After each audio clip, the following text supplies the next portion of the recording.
आइए साथियों, एक प्रॉब्लम देखते हैं। बहुत ही उम्दा प्रॉब्लम है। ये कॉम्पिटिटिव एग्जाम्स में और क्वालिफाइंग एग्जाम्स दोनों में आता है। जब एक टीबी को 3,360 रुपये में बेचा जाता है तो 10% की हानि होती है। इसका क्रय मूल्य बताओ। जब एक टीबी को 3,360 रुपये में बेचा जाता है तो 10% की हानि होती है। इसका क्रय मूल्य बताओ। इसको इस प्रकार देखें इंग्लिश में भी। When a TV is sold for 3,360 rupees, there is a 10% loss. Find out its cost price. अच्छा, अब इसमें क्या क्या दिया है? टीवी का सेलिंग प्राइस दिया है। देखिए सॉल्यूशन, चले सॉल्यूशन लेते हैं इसका। सॉल्यूशन हल तो इसका यहाँ पर सेलिंग प्राइस एसपी क्या है? 3,360 रुपीज है। ये एसपी हो गया, ये गिवन है, दिया गया। लॉस क्या है? लॉस दैट इज हानि लॉस दे दिया गया है। क्या दिया है भैया? 10%। Loss is equal to 10%।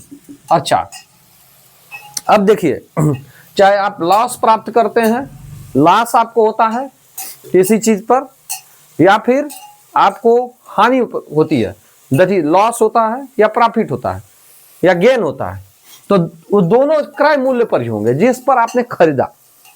मान लीजिए कोई टीवी, कोई पंखा आपने 500 रुपया में खरीदा, तो ये कास्ट प्राइस हो गया 500। कास्ट प्राइस क्या है? जिस दाम पर, जिस मूल्य पर आपने किसी चीज को खरीदा, the price on which a thing is bought. जिस पर आप, जिस प्राइस पर या जिस मूल्य पर आप कोई चीज खरीदते हैं वही क्या? सीपी है वही।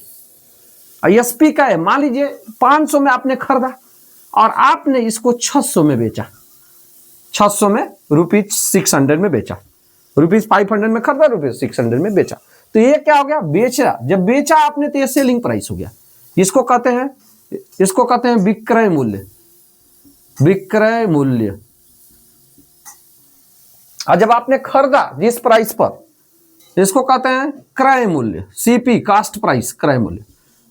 अब बताइए, क्रय मूल्य, आपने किसी सामान को 500 रुपए में, भी इट इज फैन, यह एक फैन है, मे बी दिस फैन, यह एक फैन है, तो आपने 500 रुपया में फैन को खरीदा और 600 रुपया में बेच दिया, तो आपको क्या हुआ? प्रॉफिट हुआ।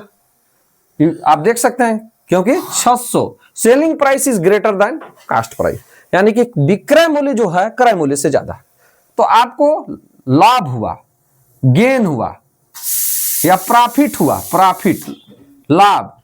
तो लाभ कैसे निकला? क्योंकि अब लाभ कब होगा? जब आपकी सेलिंग प्राइस ज्यादा होगी क्रय मूल्य से, यानी कि जिस दाम पर आपने कोई चीज खरीदा उससे ज्यादा दाम पर बेचेंगे तब ही ना लाभ प्राप्त होगा भैया। तो यहां पर लाभ क्या है?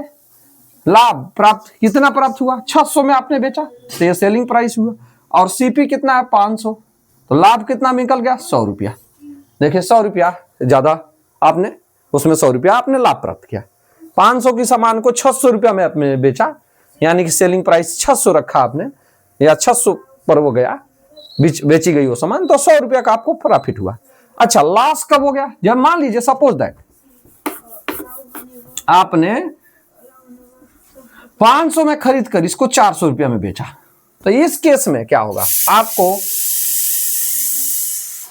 आपको क्या होगा? लॉस होगा। लॉस, हानि होगी। तो हानि कैसे निकलेगी? अब कास्ट प्राइस ज्यादा होगी, जिस पर आपने खरीदा वो ज्यादा होगा, तो कास्ट प्राइस माइनस क्या होगा? Selling price. सेलिंग प्राइस देखिए, तो यहां पर 100 रुपया का लॉस हो गया। देखिए 500 रुपया के सामान को 400 रुपया में आपने बेचा, तो ऐसे ही आप क्लियरली देख सकते हैं कि 100 रुपया का लॉस हुआ।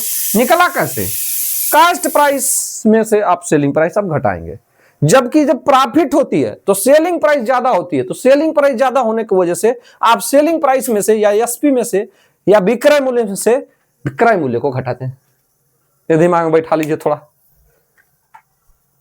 अब इसमें आगे बढ़ जाते हैं। चलिए सवाल पाते हैं।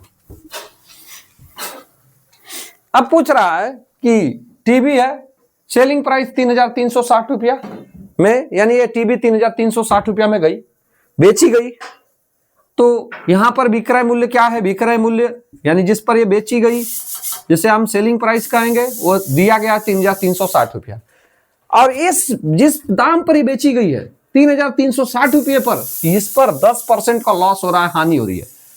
जाहिर सी बात है कि कास्ट प्राइस इससे ज्यादा होगा, क्योंकि कास्ट प्राइस क्या होगा, इससे ज्यादा होगा, तभी तो हानि होगी। जिस दाम पर ये खरीदी गई है उस दाम से कम दाम पर बेचे जाने पर, कोई चीज जिस दाम पर खरीदी जाती है उससे कम दाम पर बेचे जाने पर वहां पर लॉस होगा। मान लीजिए पेन आपने 5 रुपये में खरीदा और इसको 3 रुपया में बेच रहे, तो लॉस हो रहा है, 2 रुपया का लॉस हो गया आपको। तो इसका मतलब यह है कि अगर सेलिंग प्राइस कास्ट प्राइस से कम है तो आपको लॉस होगा। चलिए देखते हैं। अब इस कह रहा है कि इस दाम पर बेचने पर 10% का लॉस हो रहा है, तो क्रय मूल्य बताओ। तो चलिए, माना कि सिंपल चीज होती है कि माना कि क्रय मूल्य x रुपया है, रुपया x है।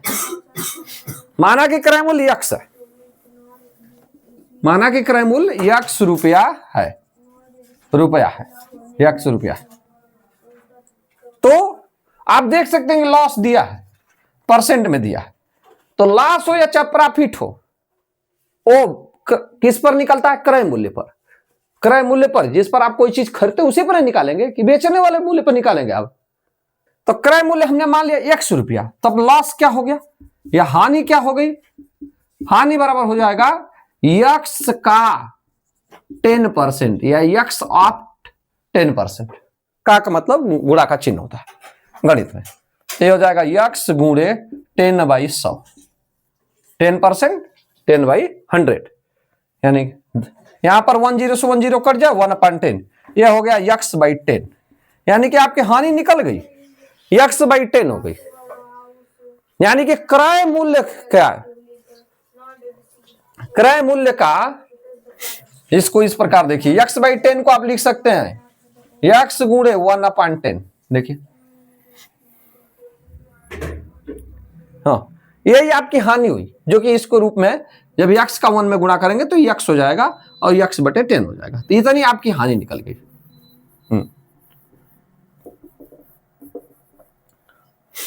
अब हम फार्मूला जानते हैं, ये हानि बराबर होता है, हानि कैसे निकलती, हानि का फार्मूला कैसे होगा, हानि कब होगी या लॉस कब होगा, लॉस कब होगा, जब सेलिंग कास्ट प्राइस यानी कि क्रय मूल्य ज्यादा होगा विक्रय मूल्य से, तो क्रय मूल्य माइनस विक्रय मूल्य कर देंगे, क्योंकि क्रय मूल्य लॉस वाले केस में क्रय मूल्य ज्यादा होता है। तो हानि हमने निकाल लिया, यहां पर इसको इधर घेर लीजिए, इसका इससे मतलब ये नीचे की ओर जाएगा। हानि हमने निकाला x/10, देखिए, क्रय मूल्य माना है हमने x रुपया, और उसी पर ना 10% की हानि हुई, तो जो कि x/10 आया, वहां पर कैलकुलेट करने पर क्रय मूल्य ज्यादा होगा। अब भी क्रय मूल्य हमको दिया ही है -3,360 रुपीज।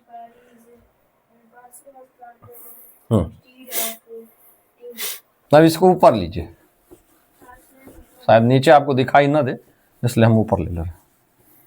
अब देखिए, ये हो गया x/10 equal to x minus 3,360 rupees. ठीक है, हानि कम कैसे निकले, जिस दाम पर आपने उस चीज को खरीदा था उससे कम दाम पर आप बेचे, यानी कि विक्रय मूल्य कम होगा। तो विक्रय मूल्य कम होगा तो क्रय मूल्य में से विक्रय मूल्य घटा लेंगे, तो हानि निकलेगी। ठीक है, पहले आपको मैंने बताया था उसको। अब इस वाले को -3,360 रुपये को इधर हम बराबर के इधर कूदा देते हैं, जंप करा देते हैं, या इधर लेकर आते हैं, इसके स्थान को परिवर्तित कर देते हैं। तो माइनस जब इधर आ जाएगा तो यह जाएगा प्लस 3,360 रुपीज 60 इजकल टू क्या हो जाएगा x/10 प्लस x/10। जब इधर कूद के जाएगा अपना साइड बदलेगा, राइट में आएगा तो प्लस है तो माइनस में हो जाएगा, माइनस x/10। अभी एलसीएम लेके वही काम करते हैं, 1 और 10 का एलसीएम 10 होगा, 1 10 जा 10, एक दहिया 10, 10x, 10 से कम 10, 1 का गुणा इसमें करेंगे तो ये हो जाएगा x। अगर इसको हल करेंगे तो ये हो जाएगा 9x/10। तो ये मान लीजिए रफ पर आपको रफ आपने कर लिया, तो हो जाएगा 3360 रुपीज इजकल टू 9x/10। इसको आप क्या लिख सकते हैं, या इसको लिख सकते हैं 9x/10 इजकल टू 3360 रुपीज।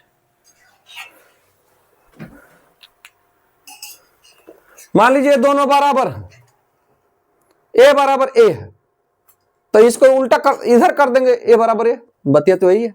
ठीक उसी प्रकार 3360 रुपीज इजकल टू 9x/10, तो आप लिख सकते हैं 9x/10 इजकल टू 3360 रुपीज। दोनों बराबर हैं, तो दोनों के जगह बदलने से क्या उनके वो बराबर नहीं रहेंगे जी, बराबर रहेंगे। तो उसी बात को हमने 9x/10 इजकल टू 3360 लिख दिया। और अब हम क्रॉस मल्टीप्लिकेशन करेंगे, 9x में 1 का गुणा करेंगे 9x और 3360 और इंटू 10 हो जाएगा। इधर लाते हैं, थोड़ा सा ऊपर लाओ। अच्छा, इसी बात को इधर ले लेते हैं। 9x इजकल टू हो जाएगा 3360 into 10। Now x is equal to हो जाएगा 3360 इंटू 10/9।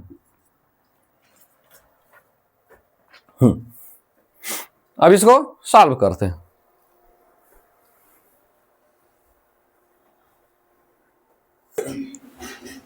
अब जब इसको आप हल करेंगे, 9 से इसमें भाग देंगे, तो यहां पर ये 373.33 आ जाएगा, और उसमें 10 का इसका गुणा कर देंगे तो ये हो जाएगा 3733.33 रुपीज, यानी कि 3733, लगभग 3733 रुपया ये आएगा, 0.33 आएगा।